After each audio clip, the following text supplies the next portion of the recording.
What's up, guys? My name is Elias, and last week, the brand new series from the Alien franchise, Alien Earth, had officially dropped its final episode on FX and Hulu. So, completing our Alien franchise watch list is a return to form for the franchise, 2024's Alien Romulus.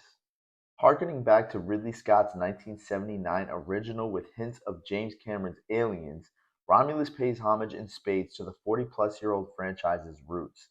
Rife with OG tech, sinister synths, and aliens galore, humanity's hubris is less the crux of this movie's story as the horror of dealing with an unknown entity in space takes center stage. This time around, the story follows Rain, a mine worker accompanied by a synth named Andy, whom she's had a familial bond with since childhood. The pair are pulled into a heist which is basically a borderline suicide mission by their friends Tyler, Bjorn, Navarro, and Kay when they are rejected from living a better life by being able to leave to a planet called Yavaga. Once they get on the ship, things start to take a turn as they begin to understand the sentiment of no one being able to hear you scream in space. Unbeknownst to the crew, the ship they're stealing equipment from is none other than the Nostromo from 1979's Alien, where Ripley's entire crew died as she faced off against one of the series' iconic xenomorphs. Now, this cast of characters all churn out great performances, with Isabella Merced's Kay being put through the ringer for most of the movie, Archie Renault's Tyler being a reliable companion to Rain, Eileen Wu's Navarro acting as a borderline exposition dumper, but one that is still a likable and relatable character, and Spike Fern's Bjorn being a nigh incomprehensible British dude who hates synths for personal reasons. But the real standouts here are Kaylee Spaney's Rain and David Johnson's Andy, who are the heart and soul of the film's entire runtime.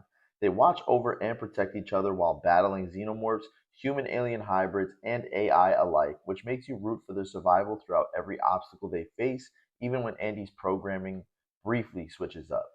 The horror aspect of this franchise is played in full here, with the aforementioned human alien hybrid making its first return since 1997's Alien Resurrection.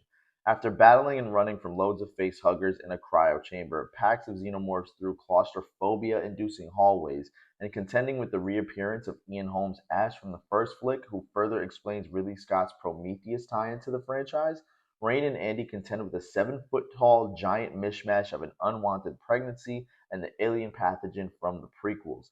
Not gonna lie, but when I first saw this thing in theaters and Robert Bobrocki's offspring pops out of the tunnel, I literally said, "No, I'm good."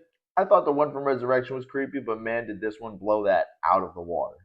There's some visually impressive cinematography here by Gallo Alvarez, along with a slew of bloody, horrifying kills, which ramps up the grotesque factor of these movies tenfold. The story here is nothing to write home about, but once this movie gets going, it simply doesn't let up, making it one of the more entertaining films in the lore. Sure, it has a lot of callbacks to previous films, which could make or break your viewing experience, but personally, I loved just how entertaining Romulus was. The intense action and tension fueled atmosphere, and the satisfying ending that left the door open for a sequel, prequel, or wherever whoever takes the reins next decides to steer this franchise. Overall, Romulus deserves to be studied as a proper way to do a sequel that still pays tribute to the legacy before it. It may have been a safe ride in some die-hard fans' eyes, but that doesn't mean there's no merit to what it accomplished.